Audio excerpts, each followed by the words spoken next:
Pernah ada salah satu khalifah Umawi, dia ingin memilih dari dua orang ulama tabi'in agar menjadi hakim.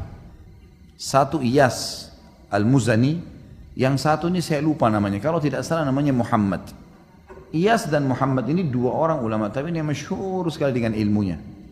Maka khalifah memanggil lalu mengatakan salah satu dari kalian harus menjadi hakim di Baghdad, di Irak.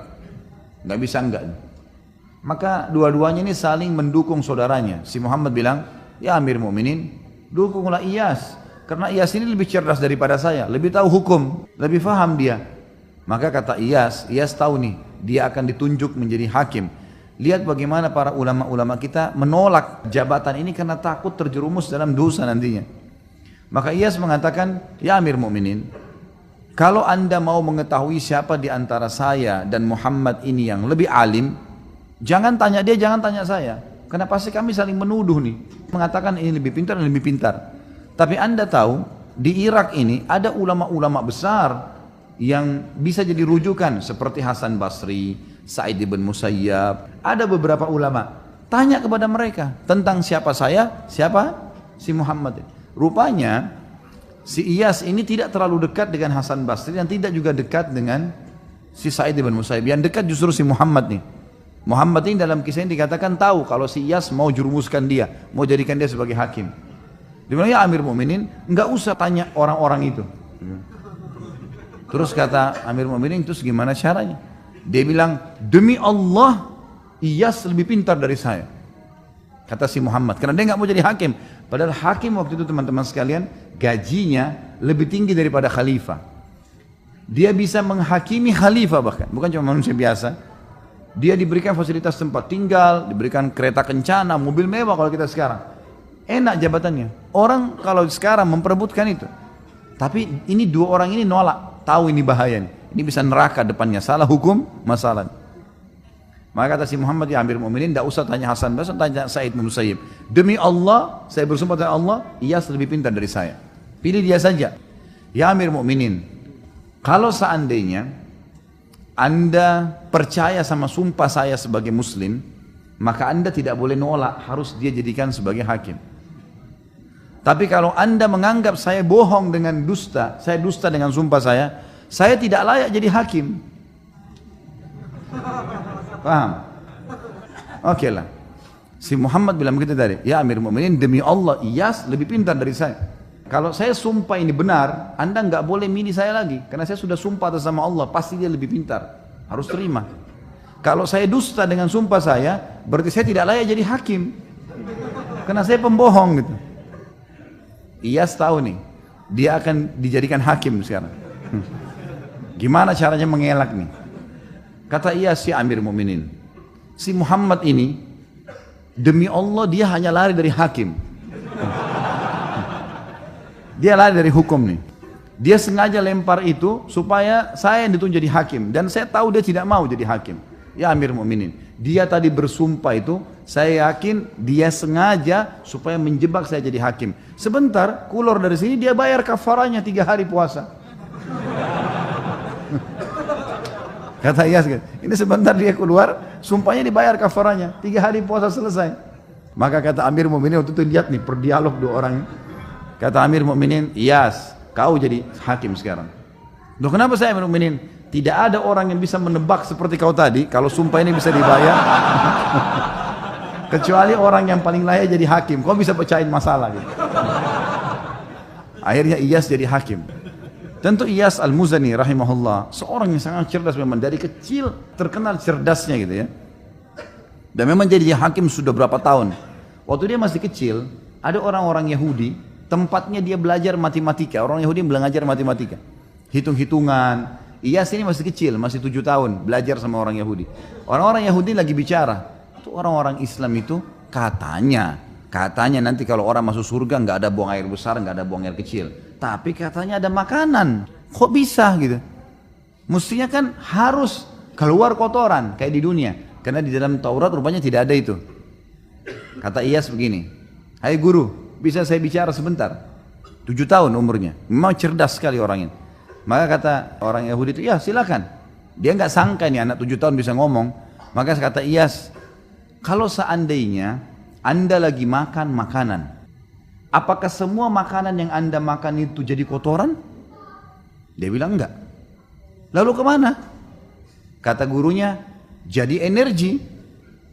Sisanya yang tidak dibutuhkan tubuh jadi kotoran. Kata Iyas, lalu kenapa Anda pungkiri kalau di akhirat nanti bisa saja semuanya jadi energi? Tidak harus jadi kotoran. Itulah keyakinan kami orang Islam.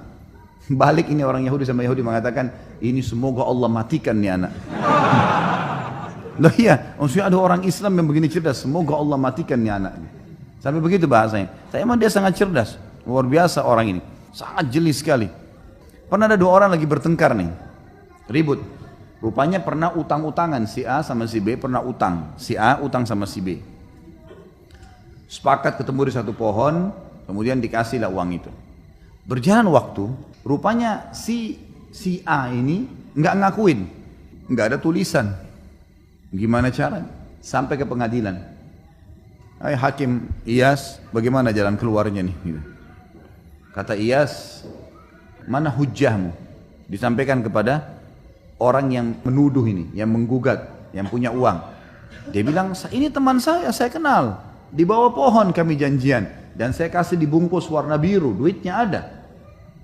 Kata Iyas, itu saja ya? Ada saksi? Nggak ada. Ada tertulis? Nggak ada. Tanya kepada si A, yang benar nggak yang dia bilang? Nggak benar.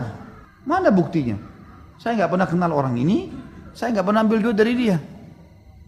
Tapi Iyas ini, Allah Subhanahu Wa Taala berikan dia feeling, dia merasa memang si B benar nih. Ringkas cerita, kata Iyas, baiklah.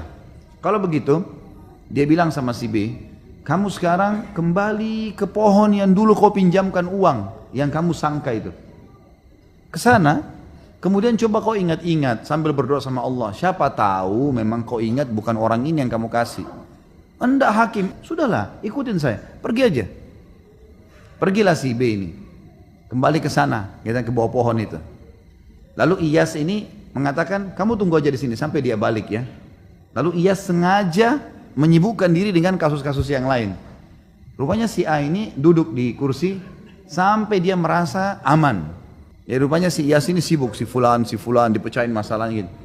Waktu Iyas lihat dia sudah sangat nyaman duduk, Iyas tiba-tiba balik bertanya kepada orang itu mengatakan, hai fulan si A, temanmu sudah sampai belum di pohon sana?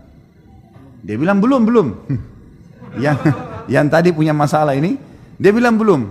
Kata Iyas, semoga Allah bunuh kau. Berarti kau benar tahu kalau itu pohon itu ada, gitu kan? Jadi tadi dibuat dia aman dulu, baru tiba-tiba Iyas bertanya, temanmu kira-kira sudah sampai belum? Gitu. Dia bilang belum. Gitu. Ini kayaknya yang lain tidak ngerti ceritanya. Yang jelas banyak kasus-kasus seperti itu. Tapi mereka sangat hati-hati. Pernah satu kasus yang lain adalah ada dua orang zaman dulu kalau musim dingin, mereka masuk ke sebuah tempat namanya hammamat. Ini seperti tempat permandian umum. Orang berendam di air panas, laki-laki sama laki-laki biasanya. Itu umum dipakai laki-laki. Ada satu orang rupanya dia pakai jubah, bantal dingin baru. Warnanya merah. Digantung sama dia. Ada orang datang, yang lain lagi satu, pakai jubah warna hijau sudah tua. Mandi sama-sama berendam. Rupanya yang pakai mantel hijau ini pencuri. Waktu dia lihat mantel bagus di sebelahnya, mahal, ini dari bludru. Maka kemudian dia pun keluar dari tempat mandi itu, berendam itu sebelum orang ini bangun. Kemudian dia langsung ngambil jubah warna merah, kemudian dia pergi. Yang punya jubah merah lihat, ini jubah saya diambil. Kemudian dia keluar, dia pakai jubahnya dia, karena dia tahu orang ini yang ambil tadi. Sekarang akhirnya si mantel ini berubah. Yang pemilik merah tadi, yang punya merah, yang baru ini, akhirnya dia terpaksa pakai jubah yang warna hijau. Karena jubah merahnya dibawa lari sama orang itu.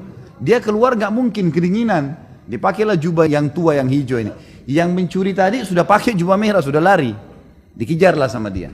Ringkas cerita, lewat tidak sengaja di depan pengadilan. Lalu si yang punya jubah hijau teriak, ini fulan mencuri mantel saya. Ada beberapa, kalau kita sekarang polisi, aparat keamanan, khilafah yang menjaga depan pengadilan, tangkap dulu. Tangkap, ini orang ini jubah saya. Kok bisa? Ini yang pakai jubah merah bilang, enggak ini jubah saya, ini sama saya. Loh tadi kan kamu sama saya masuk ke kamar mandi, untuk berendam. Enggak, mungkirin. Pokoknya sudah ini niatnya mencuri. Baiklah, masuk pengadilan, masuk pengadilan. Sama Iyas dihadapin nih. Apa masalah? Nih jubah, inilah ceritanya seperti ini. Bagaimana pendapat kau nih yang pakai jubah merah nih, si pencuri? Ini jubah saya pakai, jelas-jelas punya saya. Dari mana ini orang ngaku gitu? Memang dasarnya mau mencuri. Kata Iyas kepada yang satu, apa alasanmu?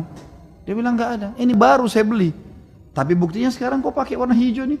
Loh, saya pakai tadi karena kalau saya nggak pakai saya kedinginan untuk ngejar dia. Apa alasan? Ada saksi? Nggak ada. Ada bukti? Nggak ada. Gimana jalan keluarnya nih mecahin? Coba kalau antum di posisi ini gimana mecahin? Iyas rahimahullah punya ide gitu. Maka rupanya dia tanya kepada orang yang punya jubah merah. Jubah ini kenapa kau beli? Bilang saya suka sekali. Harganya berapa? Harganya 200 dirham. Mahal sekali jubah ini. Kau sayang sama jubah ini? Sayang. Baiklah. Itu saja pertanyaan saya. Ditanya yang satu nih, yang sudah lagi pakai jubah merah. Berapa kau beli jubah ini? 200 dirham. Ikutin situ. Karena dia tidak tahu harganya kan gitu. Kau sayang jubah ini? Sayang jubah ini. Baiklah kalau gitu. Sekarang untuk membuktikan, saya akan ambil sebuah alat. Diambil seperti alat tapi dari besi. Itu untuk menghancurin benda biasanya. Bukan pedang juga. Tapi ada seperti sisir kalau kita sekarang tapi tajam-tajam gitu ya. Lalu kata Iyas, panggil salah satu petugas di pengadilan, ambil tuh jubah merah, keluarin sekarang, taruh di depan saya. Ini jubah sekarang, saya akan hancur-hancurin. Karena kalian berebut, tidak tahu siapa yang punya, maka saya akan hancurin nih. Diambillah sama dia, sisir tersebut tadi yang tajam ini, kalau ditarik ini sobek semua nih. Tiba-tiba yang punya jubah, yang memang punya jubah yang tadi yang betul-betul beli itu, mengatakan sudah, hakim, nggak usah, kasih aja dia deh. Daripada hancur. Sementara yang satu ini bilang, ya udah silahkan, hancurin aja. Udah ketahuan belum? Sudah mulai cerdas malam ini. Ini betul jubahnya si B, kasih si B. Loh kok bisa si A-nya mungkir? Nggak mungkin. Kalau kau punya kau nggak bakal mau hancurin. Seperti itulah. Dan cukup banyak kasus-kasus dalam pengadilan Islam yang unik sekali.